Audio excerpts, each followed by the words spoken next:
Hi, everyone, and welcome back to GESScast, where we sit down with some of the most inspiring voices in education, leadership, and everything in between.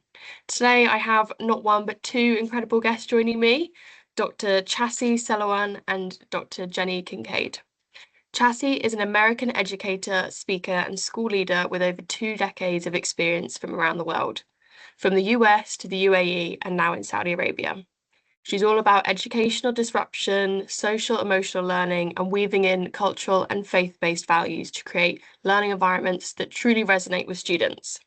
And Jenni's work spans across education, government, and industry, and she's all about building better systems for learning and leadership. With her background in behavioral science, a doctorate from Vanderbilt University, and a real passion for community impact, she's helping leaders think differently and lead with purpose.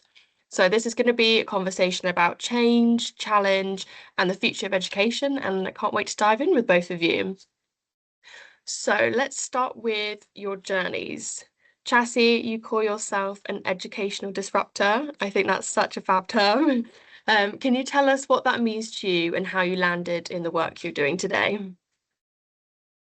Yeah, absolutely. Thank you so much. Being called an educational disruptor really is like one of my favorite compliments.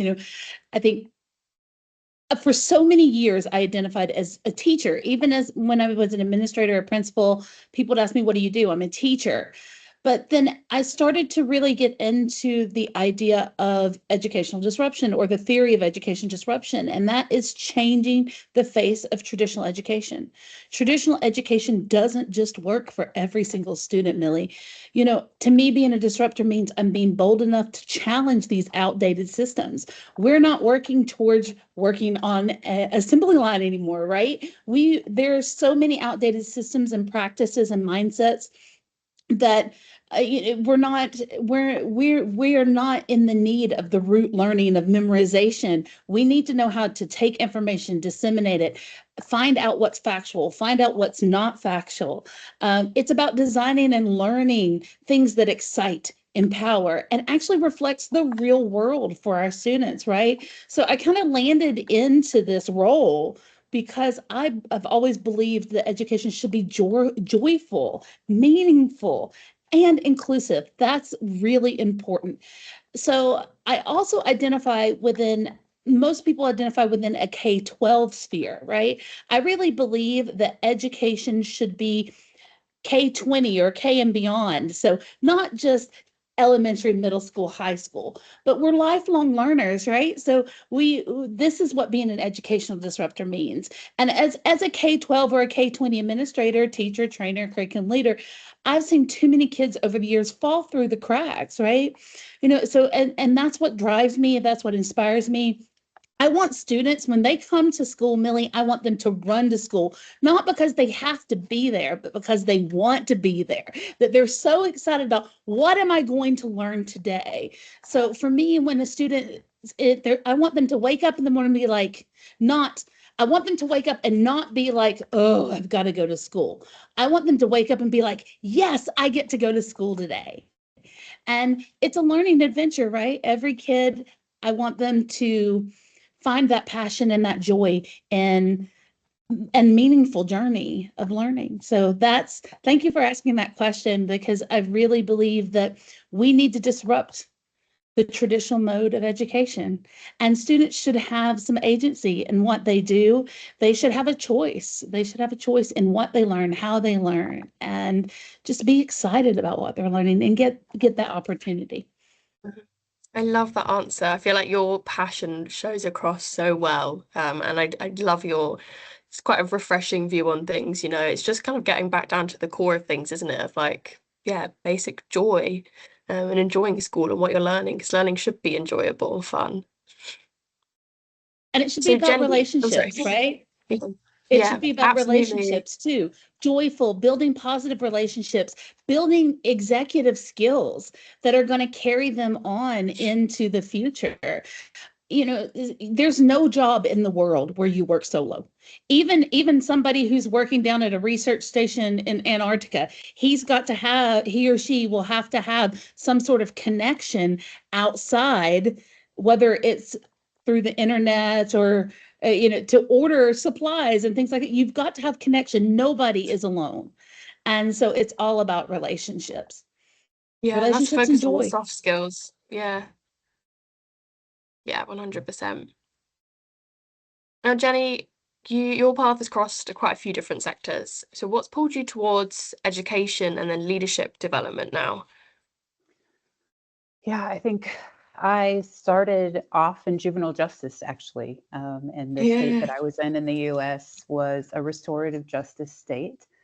And I just saw so many young people and families that were getting lost in the system. And once they were in the system, it was really challenging to be able to get them out. Mm. And I just had to, over time, decided to make a pivot because I felt like, okay, what's the best position? And it's actually before someone ends up in trouble. And the best space that you can be able to do that is at that intersection of learning. Um, so I transitioned into education and worked with students. I think almost exactly what Chassie was saying as far as relationships, but it's the relationship in helping someone to understand that they can see themselves as different as what they are today. So when I was, in juvenile justice, you would have students that had this identity that wrapped around them, that they had to be all of these different things external. And actually, if you can help somebody to see themselves as a provisional or possible learner, right, they can start to try on these new identities and move into spaces and places that they never thought was possible. And I think that that is really what drew me into education. And then I understood that learners don't even learners aren't the only ones that need that, but our faculty and staff and teachers need that opportunity as well, right? We have to be able to help them to figure out how am I able to be the best educator possible and to create the environment that is necessary for students to not only flourish but thrive. Um, and I think that's a constant challenge because as a leader, I always thought my job was to remove any barriers or obstacles to success, right? So I'm an enabler. I have to figure out what's necessary, what resources are necessary for the teachers and for the system. So I always made or tried to make as systemical decisions as possible. So if I was working in a very challenging environment where kids struggled to have basic needs, we provided uniforms, right? When we did kickoffs for school, we would make sure that we invited barbers in so that kids could get haircuts so that everybody got to start school with their best self forward, right? So um, connecting people with resources and providing anything that we possibly could to make sure that students were successful. And from there, really, that same thread is so important for leaders to be able to do the same thing for their faculty and teachers. And I just can't underpin that enough because if you can't serve your team, then your team can't serve the students that they're there to help to facilitate learning for. So that is really why I pivoted into leadership because I really think leadership is a social construct. It's about relationships, it's about the rite of passage of what's necessary in order to put people in that place where they can transition. And so it's still a journey. I learned so much as I'm moving, from place and space across countries, cultures, contexts, and I think it's really important just to be the best listener that you can possibly be to be able to help people unpack what's going on in their world and help them to be able to mobilize as their best self. Oh, what a lovely answer. And it seems like there's a key theme for the both of you there, that it's what underpins is the connection and relationships. That's such a big drive for the both of you. I don't think learning is a relationship, right? It is Yeah. where you are in place and space with what's in front of you. And if you can't see yourself around it or through it, then you're not going to learn. So I think that's a lot of people may misunderstand that, but your ability to learn is about working through a relationship with a concept or a challenge Again. or a subject. Yeah, and it's not just about like, oh, Yeah. ticking this box to then go to the next year or, go through the next step. It's, kind of preparing yourself for the real world and how you deal with people. And like you say, like every job really involves people in some capacity. And that's really what you're actually learning. Yeah, and I think it's really powerful too to think about with that connection and that relationship is it's also got to be very authentic from an educator standpoint, because in reality and from a K-12 perspective, kids don't learn from people they don't like. And that's just ultimately it. And it's the exact same as an adult. If you have a boss that respects you, that listens to you, that cares about your well-being, you're going to bend over backwards and do everything possible to make sure that, to take care of this boss, because that boss is taking care of you. And it's not just transactional though, it's that relationship. I always say we have to catch the kids here from their heart before we can ever catch them from the mind. Because like Jenni said, it's all about the connection. It's all about the learning, the relationship of learning, because we want kids to build that intrinsic desire to learn, but sometimes they need to know that they're in that safe space. You've got to have your Maslow's taken care of before you could ever bloom. So yeah, I couldn't agree more, because even in like a working environment, I want to work hard for a manager who respects me, listens to me. Um, I want to bring them the results. If someone I didn't get along with, and we didn't have a good relationship, the drive and determination just kind of goes. And that actually made me think of another question for the both of you. It might be a tricky one, I don't know.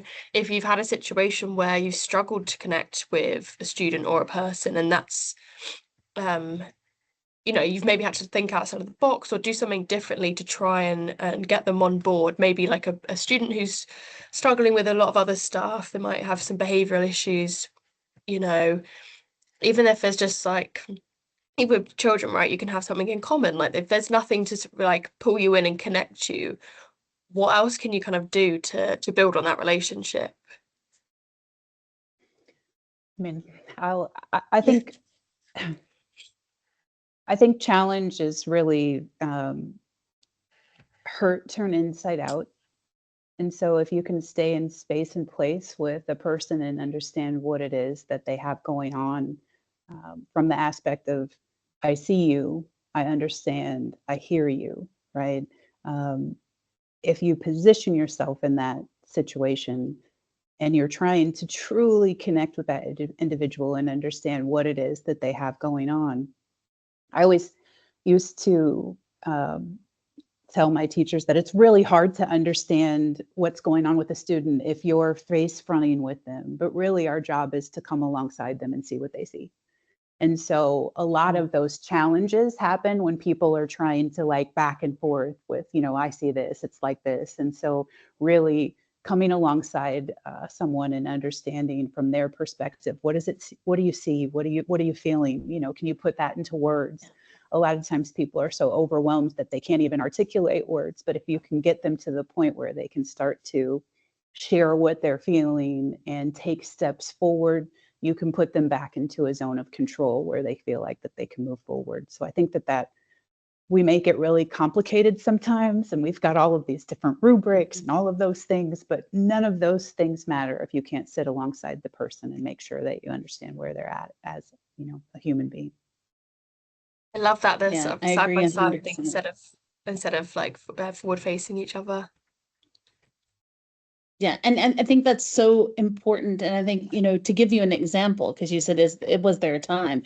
And I think when I made this step into being an administrator, I went from being a teacher in the classroom and, a teacher of the year, these sort of things. And I felt like I was doing this, this, this. And when I went to being an administrator, it was actually a struggle for me 15 years ago, because I'm like, why are these teachers not doing these things that I was doing naturally? And Yeah. and it really did frustrate me for a while, Millie. And then I pulled myself back, like Jenni said, you take a step back and you think, okay, Let's work side by side, not forward facing, because I went into it thinking that, okay, I did it. Why can they not do it? But then I had the realization, not all of my teachers were trained the way that I was trained, or that had the same pedagogical background that I had. I was in an international environment, so they didn't even have like the same foundation. And then I started thinking of it, let's put it on if I was the teacher in a classroom. I would not expect all of my students to be on the same level. And what would I do? I would differentiate for my students. And then I said, oh, I need to differentiate for my teachers. And so then started doing one-to-one meetings with the teachers, getting, like Jenni said, holding their hands side by side and focusing on not, I got you that you did something wrong, but I got you. Let me pick you up and help you teach you this, right? And lift you up. And if we do our jobs as effective leaders, our teachers will far surpass us, right? Because it's a journey, it's a learning journey with us side by side, learning together. And I think what Jenni said is so poignant and so absolutely perfect, is holding each other's hand, walking side by side on the journey together, not trying to pull somebody along, right? We've got to do it together. We've got to be partners in the learning, partners in our growth. And that's where growth mindset comes in.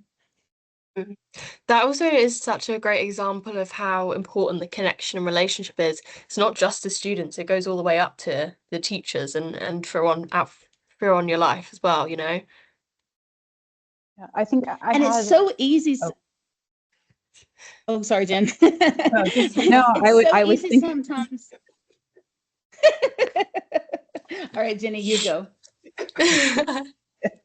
I was thinking about a teacher that I worked with when I first came into my first principalship as I transitioned.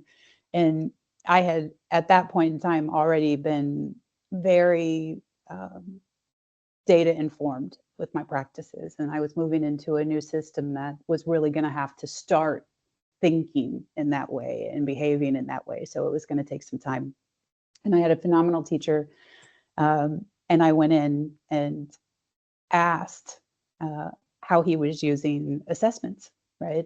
What are your formative assessments look like? You know, how are you using summative assessments to drive your instruction? What type of questioning techniques are you using? And so that was because I was accustomed to the system that I had come out of and that we were using those tools. He had responded immediately that, you know, I don't really believe in those things, right? Like, I'm able to connect with my students on an individual relationship and connect with them, and I know exactly where they're at. And so it was almost the opposite, right, of what you would think. You have somebody that's connecting on the relationship aspect, but they're not necessarily on the same page of what data and insight can provide for you. And so I went through a process with him, and rather than, I think what some administrators were trying to do was to force him into it. I asked him to have an experiment with me. And I said, I'm going to look at this system for the next 3 months. Don't use data. Do exactly as you are. And then we're going to come and look at the results of the entire system and the subjects comparatively to be able to understand if teachers have some sort of advantage in that situation by using data and by using evidence-based practices. And so he engaged, and 3 months later, he was able to see the results and he was completely converted. And it wasn't something that I forced him to do. It was a dialogue first of, I see what you're doing. I appreciate the relationships that you've built. Those are fantastic. How do we take this to the next level? And I think sometimes when people they think about leadership, they think about it in the historic, I stand and tell you what it is that you're supposed to do. And I can tell you of years in the space, it does not work that way. That's exactly what I was going to say about top-down leadership, right? It is a journey that we should be on all together. It's very easy as a leader to come in and say, you do it this way because I'm the boss. Yeah. I want you, and I expect it this way and this. But here's the thing, you know what? A good leader is not always the expert in that particular situation. And as a leader, we may not always see it from the perspective of being in the trenches every day too. So we need to be empathetic. We need to hear them out. And a lot of times, and I always encourage my staff to challenge, right? And I will bring ideas to them and say, okay, we've got this problem. This is what's happening, XYZ. We need it to be this outcome. Let's go. Give me solutions based. And they are giving suggestions. You debate it, you talk it out, and then they are seeing the why behind it. Simon Sinek talks about the why and the golden ratio, and this is so true in everything that we do, because if you understand the why, just like in Jenni's case here, this gentleman understood the why. He didn't at first, but after a little bit, and it was no convincing. It was, oh, I see the why now and moving forward. And so when people feel like they have ownership of something, then they buy into it.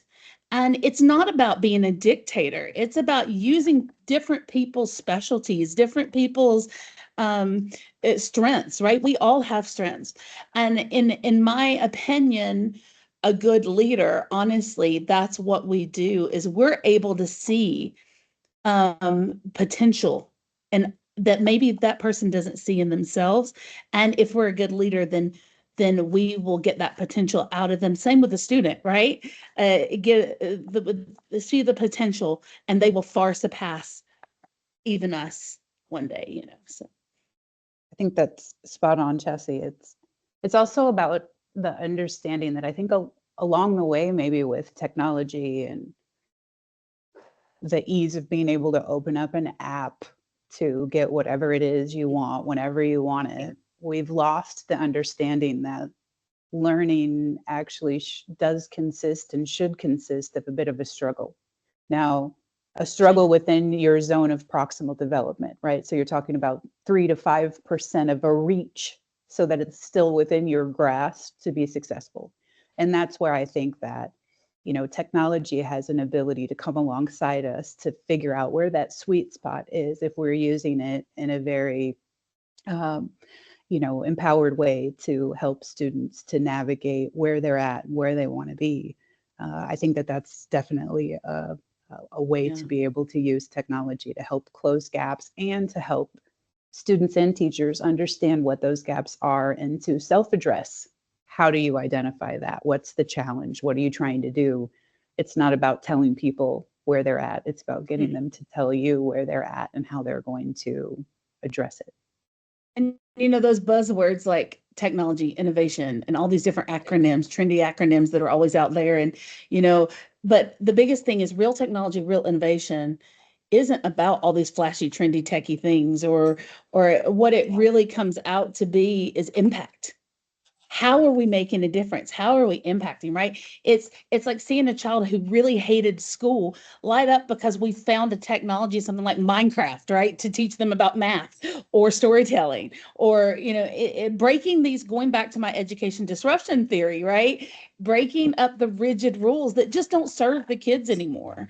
I think it's also, Jenni, you hit it on the hell there, hit it on the head there, the nail on the head.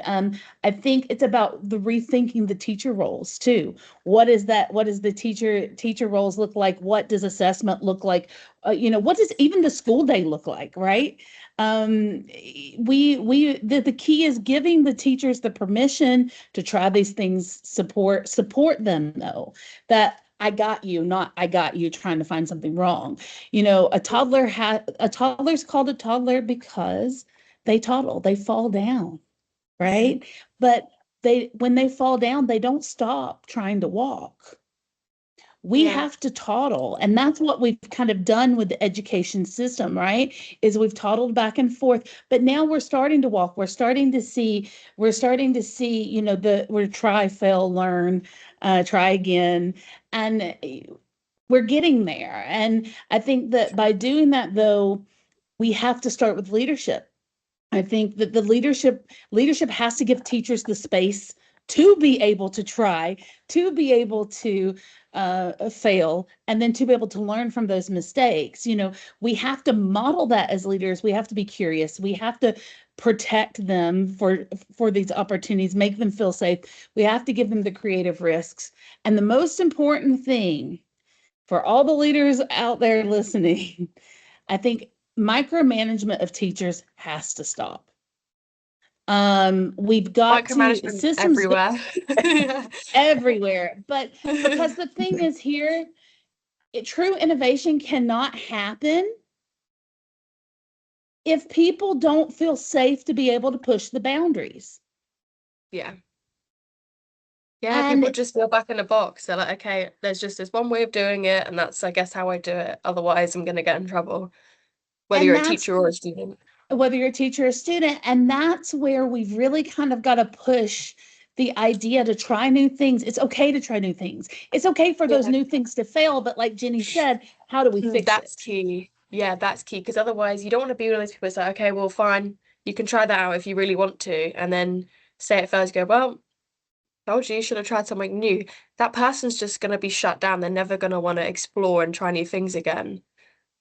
And so that's where that safety comes in. And I think that,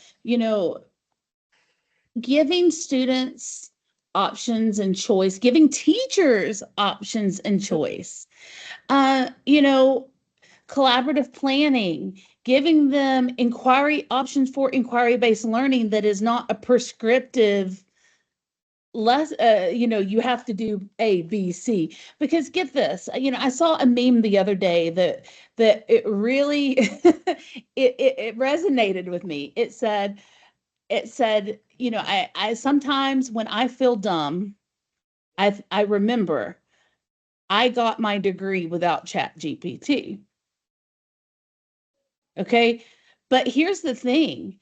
If technology is used correctly, we're using it to work smarter, not harder. Right? And this is where we have to, as educators, come in, teach students how to use these tools appropriately, ethically. And it'll never fully replace us because the human creativity and the human soul is not in the technology. Yeah, I think that's the thing that a lot of people worry about, like, oh, my job's going to be replaced. But even within, I have a friend who is a primary school teacher, and instead it's more just about, or what it seems to be about, is like learning how to teach these kids how to use AI, rather than, it's not like a robot's going to take over the classroom. You as a teacher, that's still your class, they're still your students, but it's just the things they're learning is evolving so much. Traditional curriculums are starting to change because things are different of what they're actually going to use in the real world.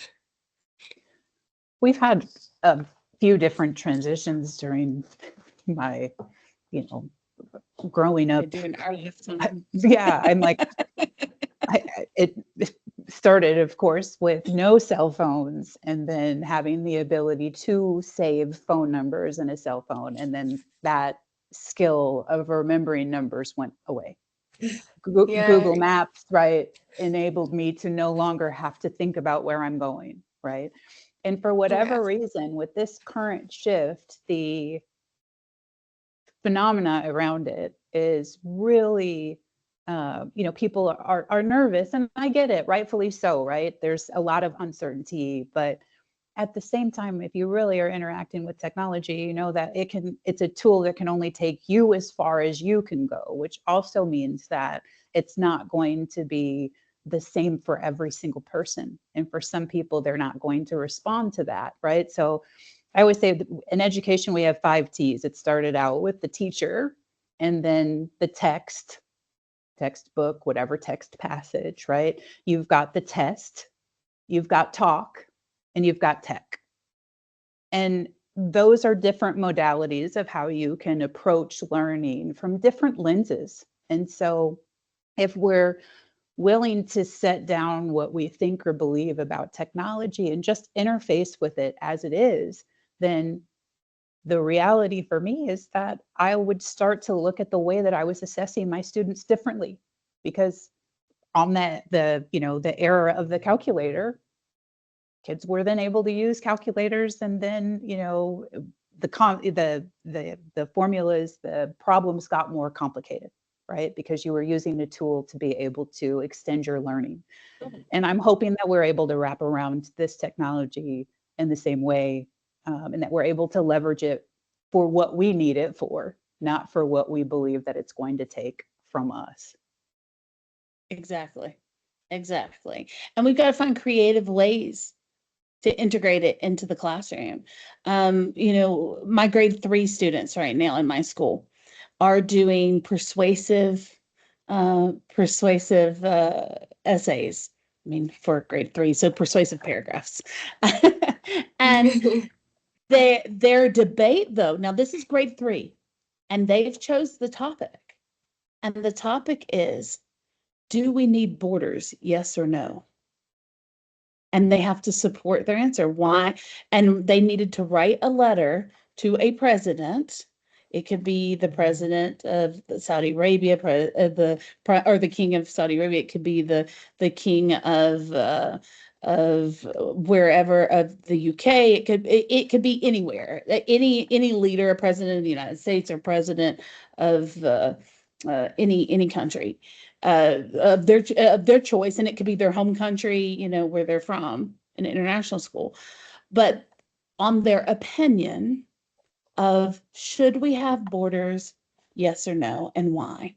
So they've written their letters. Then now they've actually typed those letters into ChatGPT and asked ChatGPT to help them fix the grammar, and they're in grade 3, right? To help them create. We're working on prompts, because this is something I'm terrible about. Dr. Jenni, I ask her all the time. I'm like, Jenni, I struggle with using AI, because I feel like I'm a better writer sometimes than AI. And so this is one of the things we're teaching our little kids, is how to write correct prompts to assist them.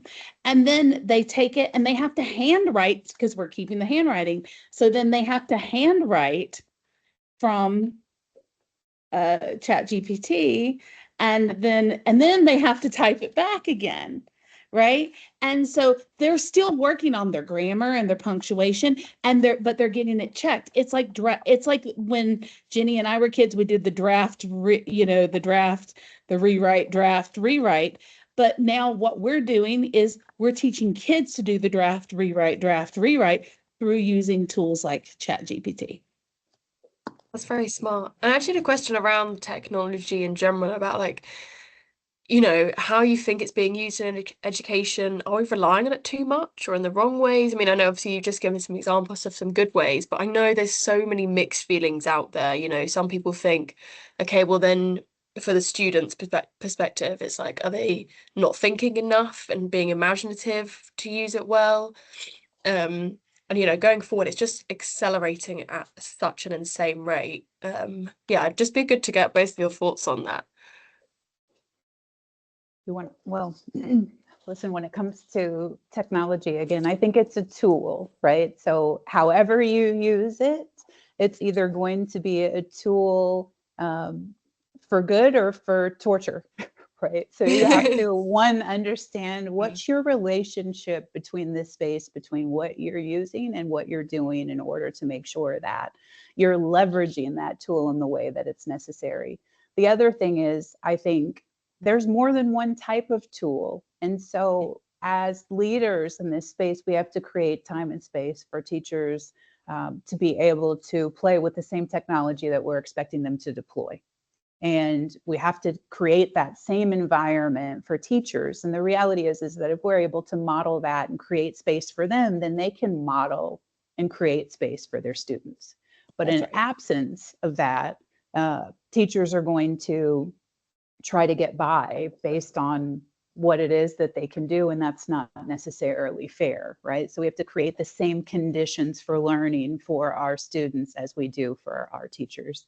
And we've got to do a better job with that, right? There's not more that we can put into the day. There's not more assessments that can be conducted. There's not more, we have to do less. We have to do more with less, right? And Yeah. I'm hoping that as a collective with policymakers and leaders that we can figure out how to put time and space back in for educators. And I think too, with technology, purposeful use is the key. We don't use technology just to be using technology. It has to be purposeful. It has to be explicit. It can't just be using it to be using it. Technology opens up incredible access, right? It opens up personalization. It can give creativity, especially for students that maybe need to travel, or that are maybe military connected families, or diplomat families, or that travel and they need, or even families that maybe are experiencing some sort of trauma with a sickness in a family, and they maybe need to travel for treatment somewhere.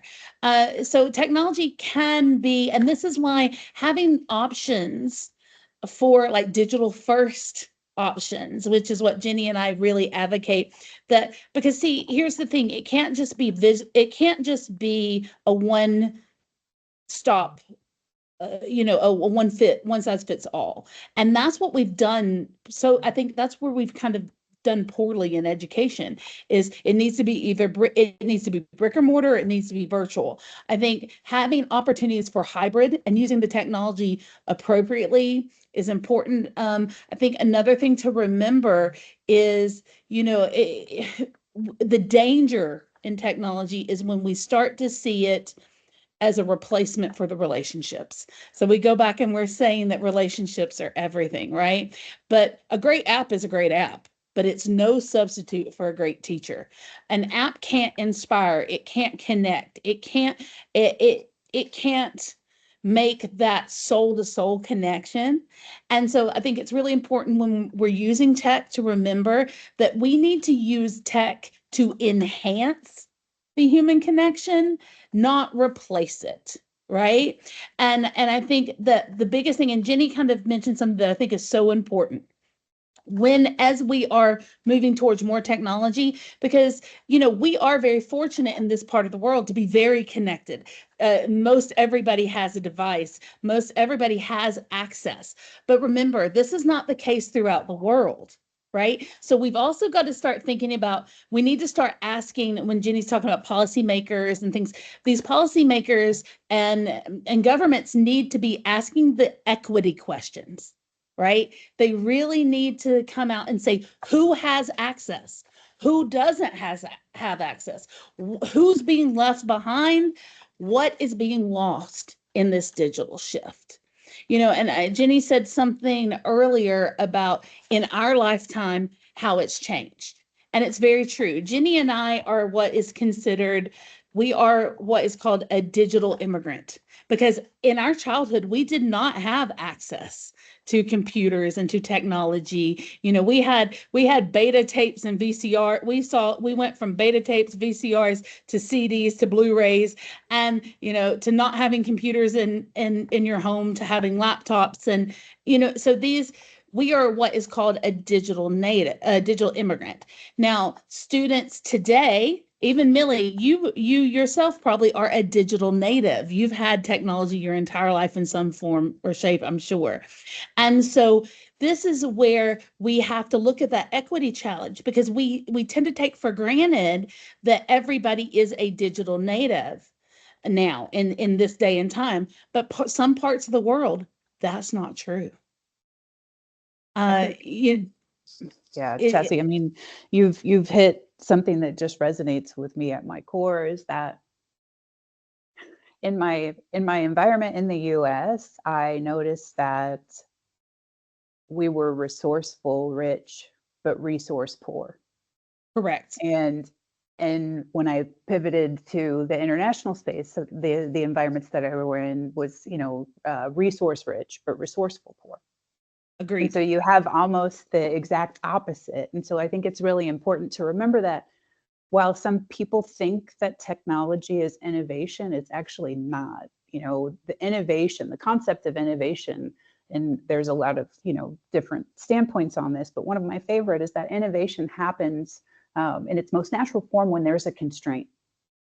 Yep. And so it's the lack of something. It's not the shiny tools and the new apps and all of those things that then make you innovative. It's actually, and I used to, before we did any purchase and, in the systems that I've been responsible, I'm always like, be innovative with a pencil first. Show me what you can do in that space before you can show me how you would purposefully, explicitly use a piece of technology that's going to move students forward. And so I think we have to think really deeply about the choices that we've made, that we're making, looking at how we were pushed or almost propelled into space with all of these digital technologies during the pandemic. And now I think people are trying to slow walk back from some of those. I've had many advisory conversations with large systems where, people are deploying 2,000-3,000 different apps across their education ecosystem. And I know for sure that it's almost like a car, right? You start the car, you turn the radio on, you might have a really nice, set of benefits, but you don't necessarily know how to use it. And I think we've over deployed technology in so many ways, and we have not made sure that our teams can actually use them in the way that they were intended. And so rather than stop and fix that, what's happening is people are layering on new tools, and that's never going to fix the constraint that originally, required the innovation at that time. And that goes back to what I'm saying about being cautious with the technology, because, and it is the quality of the technology being used. It's not the quantity. And I think that was like one of the things in the, we use, and look at international schools. You'll see a lot of international schools, they'll market and say, we use this. Okay, it's great that you have these and you have all these subscriptions, but how are you actually using them? How are you, remember, let's take it back to what I said earlier about impact. How are these apps impacting your teaching and learning in your school? How are these apps impacting and enhancing the relationships of your students? And remember what Jenni said, learning is a relationship. So how are they impacting their relationship to learning? And that's crucial, because as we are using more and more technology, we've got to realize it all goes back to impact and enhancing that relationship to learning. Yeah, I think a lot of times these tools are deployed. We talk about personalized learning, but the reality is there's very little that's personal about technology if everybody has to use it, right? And so I think about almost everything that I feel like I needed to learn. I learned, as they say on the poster, right, from a KG class, but that's really true when you actually go into a master KG teacher's classroom. That's and right. You see how they're interacting with space and place and centers, and how they're moving from tactile experiences to social experiences to individual work to manipulatives, right? And I feel like we should have scaled that. But what happened is that we ended up scaling, digital textbooks, right? We ended up digitizing or trying to automate things that didn't necessarily move what we were doing forward. And now there's, opinion pieces that are coming out, in very reputable, news outlets that are saying that, students are showing up at Ivy League schools and Tier 1 universities and can't read a book. They no longer have the ability to get through a novel or a dense piece of text. And that's happening at our top universities. So what are we doing with technology that's leaving a residue for learners where they can't even digest a piece of long text or a novel.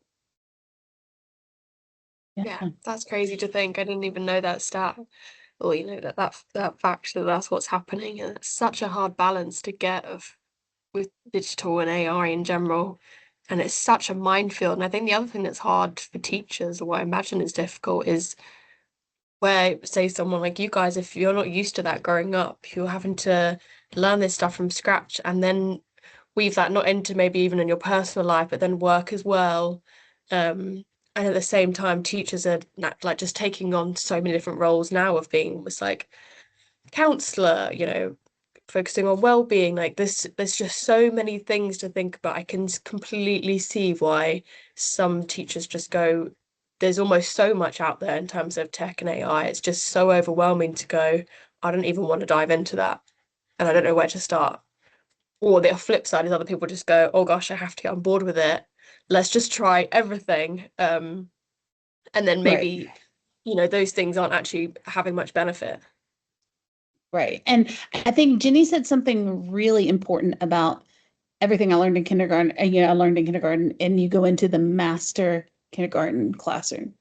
And I just want to go back and touch on that really quick, because especially in this part of the world, for some reason, there is this mindset that a high school teacher is like where people want to be. Like if you're you're a high school teacher. But here's the thing, early years is really, I've taught from ages 2 to 62. And I'm going to tell you that the hardest class to teach is those early years. Now, why though? I challenge everybody right now that listens to this to go to Google, and I want you to type into Google what Einstein's highest form of research. And when you Google that prompt, Millie, do you know what Einstein's highest form of research is? I don't know. Play. Play is the highest form of research.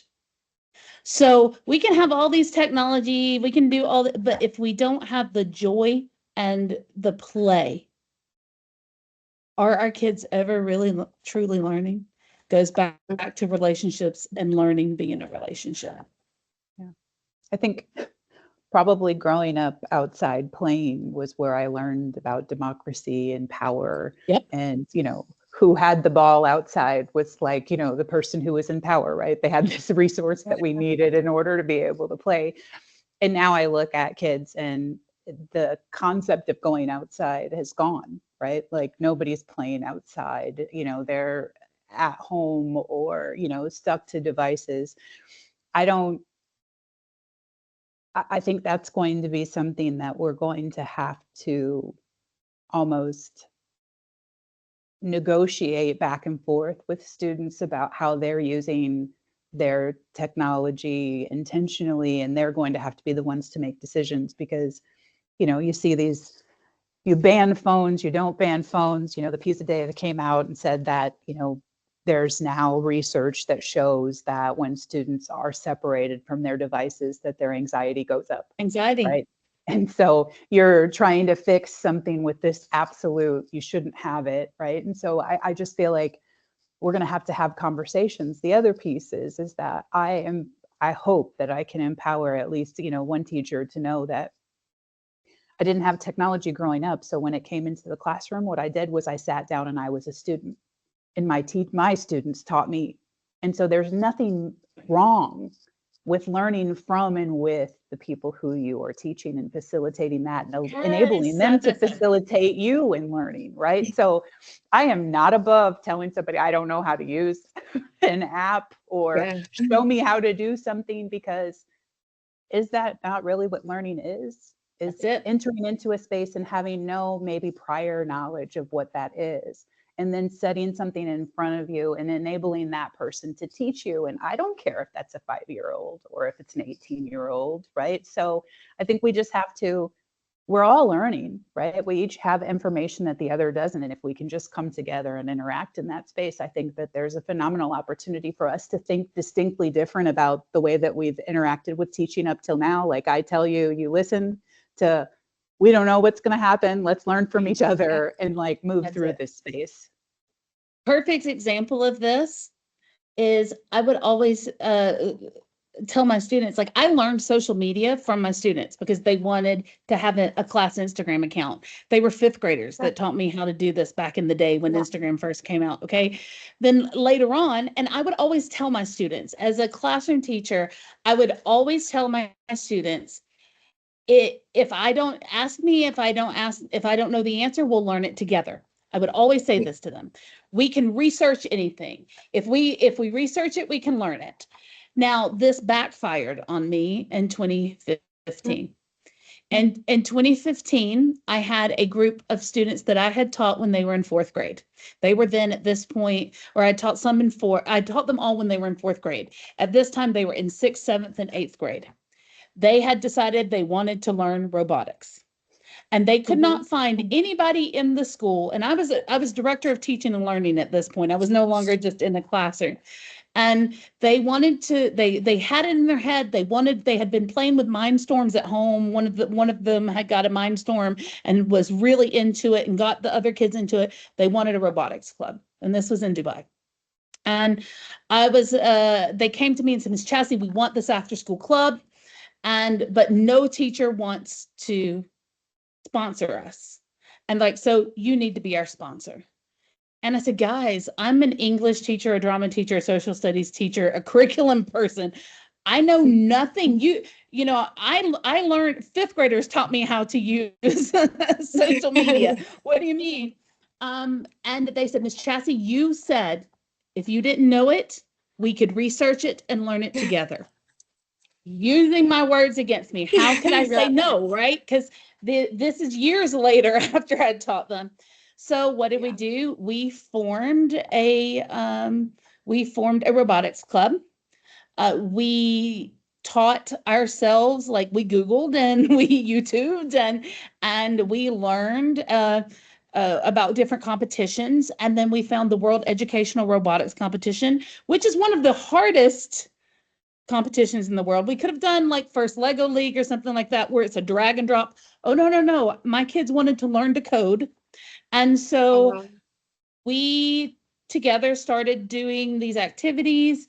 We went to the competition, the UAE competition, or the Dubai one, won that, went to the UAE, won the UAE. We became the junior national team for the UAE in 2015. We went to Shanghai to the World Educational Robotics Competition in Shanghai. There were thousands upon thousands of people in this arena from all over the world, all over China. My kids came in second place in the world. That's incredible.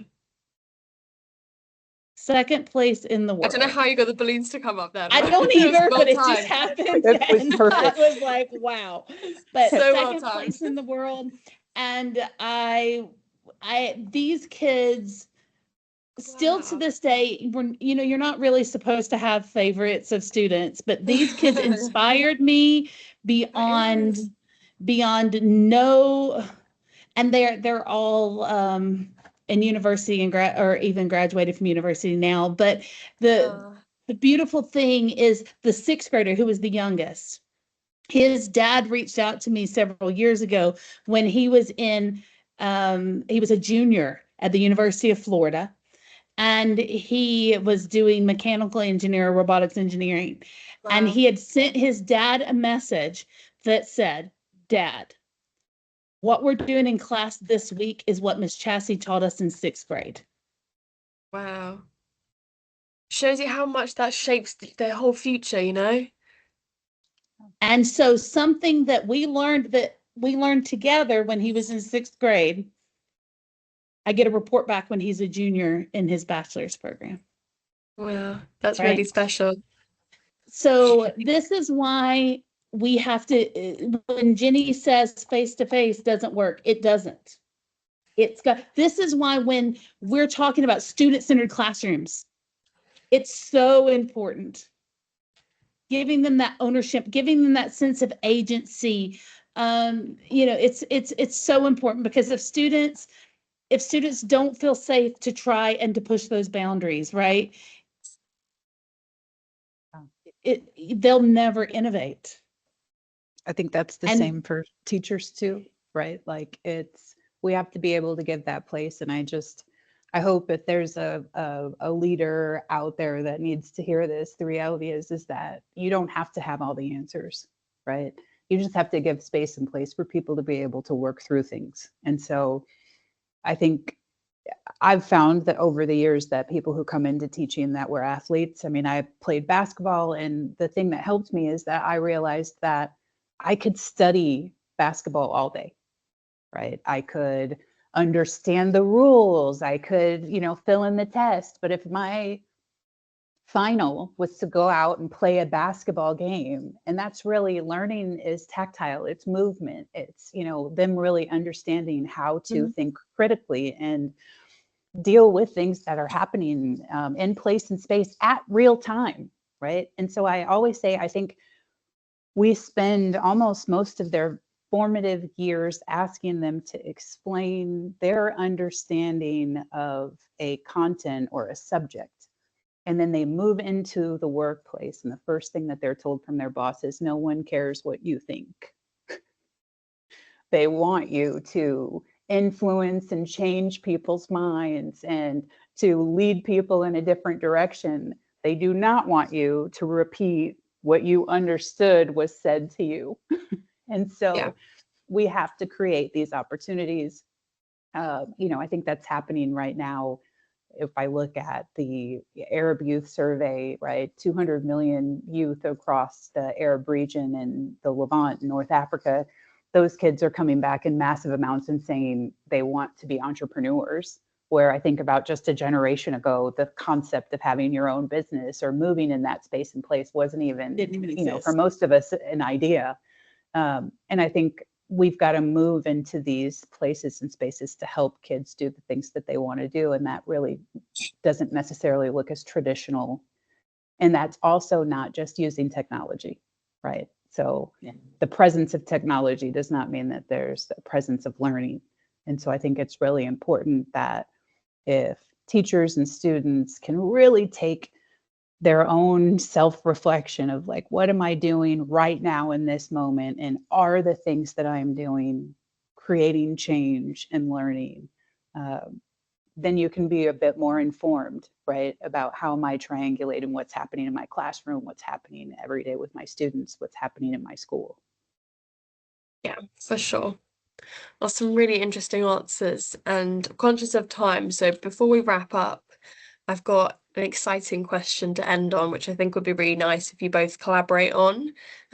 And it is, if you were building your dream school or learning organization from scratch, you've got no budget limits, no red tape, what would it look like? Chassie, you going first? I've interrupted you this whole time. You go first. No, you have not. I was interrupting you. No, and this is honestly, this is something that is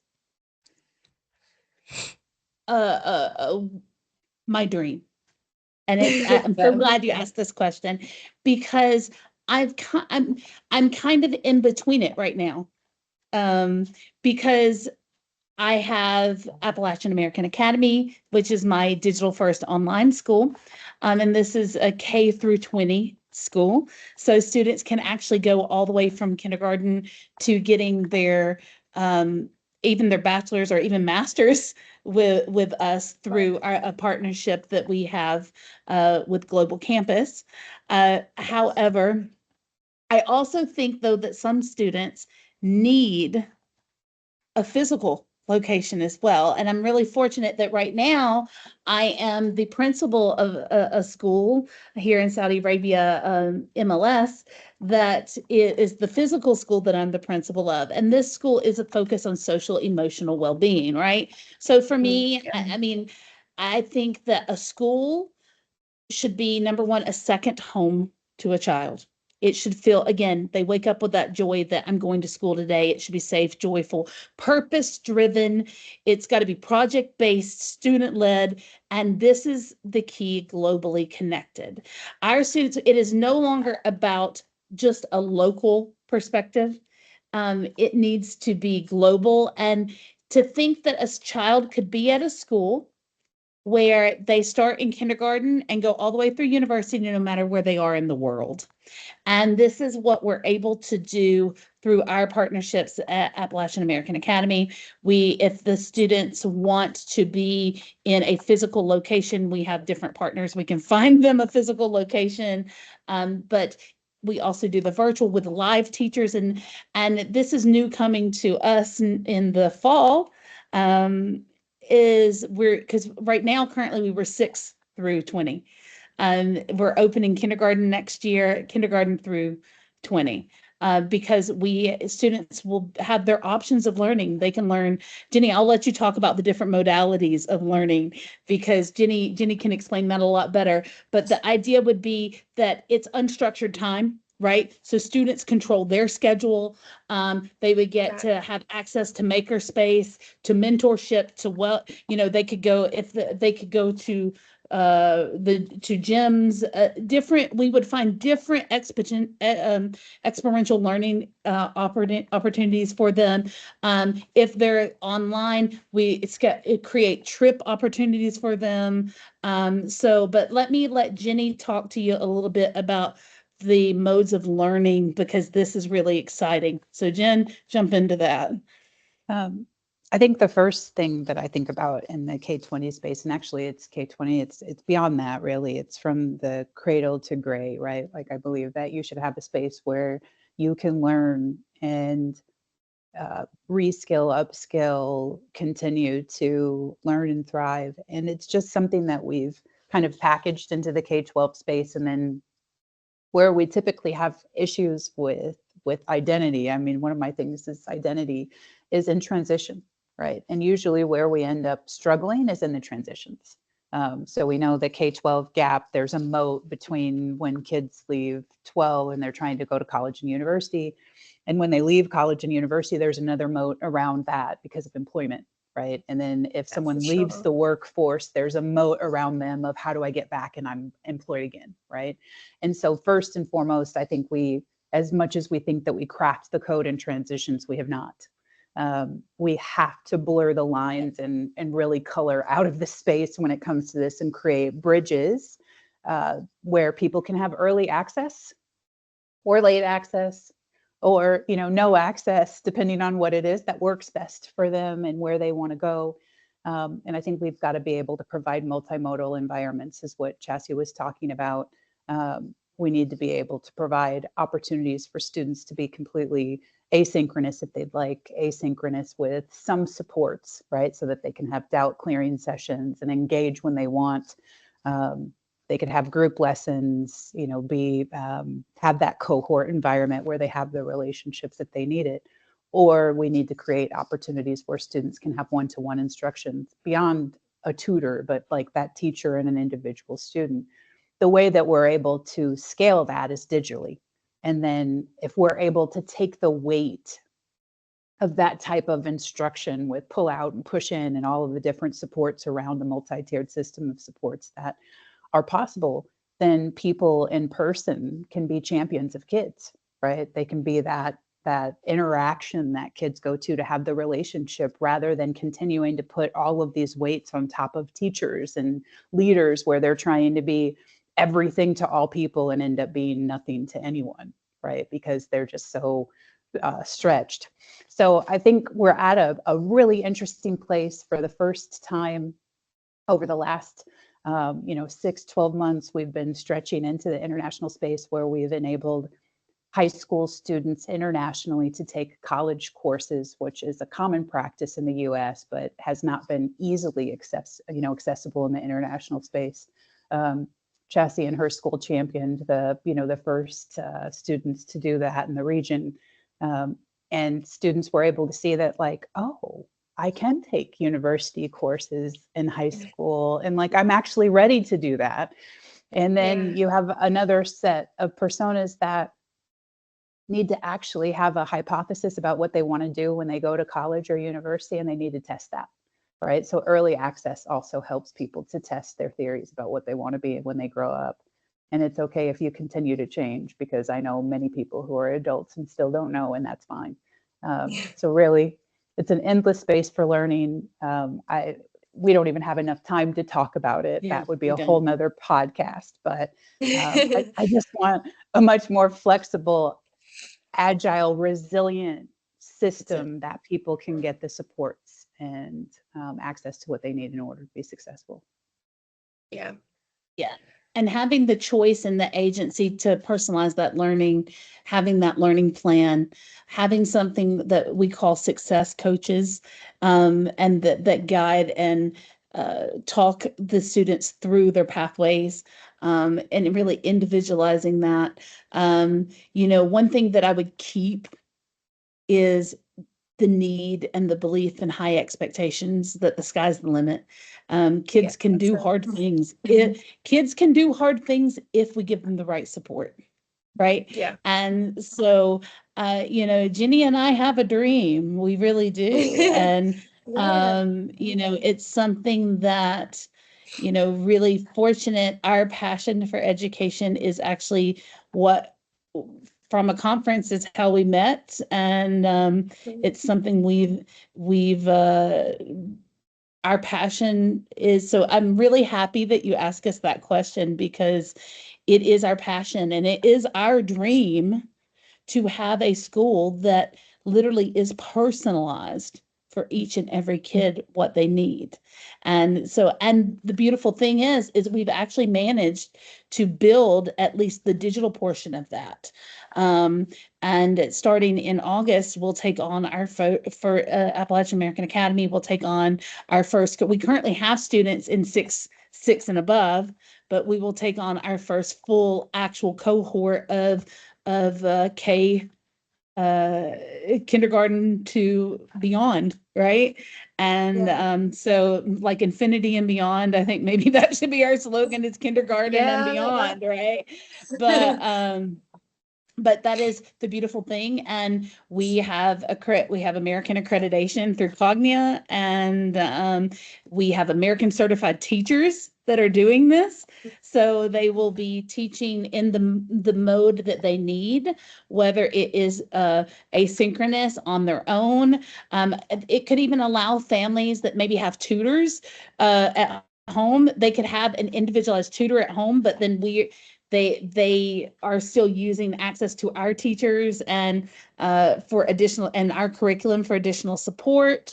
There's, it could be small group sessions or one-to-one virtual teaching, much like what they were doing in COVID. So yeah, and I think the only thing that I would add to our current setup is if I could have these little pods with like maker space and dance studios and theater and music, and where they could come, and sports, where they could come and get that connection, the fun and the joy in person.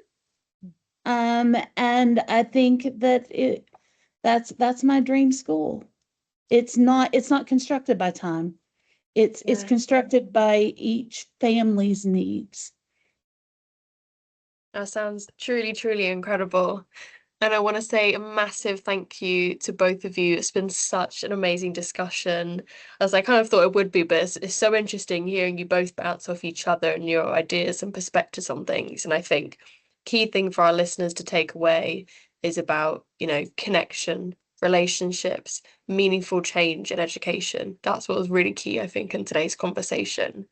And to all of our listeners, if you would like to hear more from both Dr. Chassie and Dr. Jenni, they will be speaking at the Women's Leadership and Education panel at GESS Saudi Arabia. That is taking place this May in Riyadh. It's coming up soon. So if you haven't registered yet, it is completely free. So just head over to the GESS Saudi Arabia website to sign up. But as always, thank you for tuning in. And if you have enjoyed the episode, then feel free to share it. Hit that follow button so you don't miss an episode, and we'll see you next time.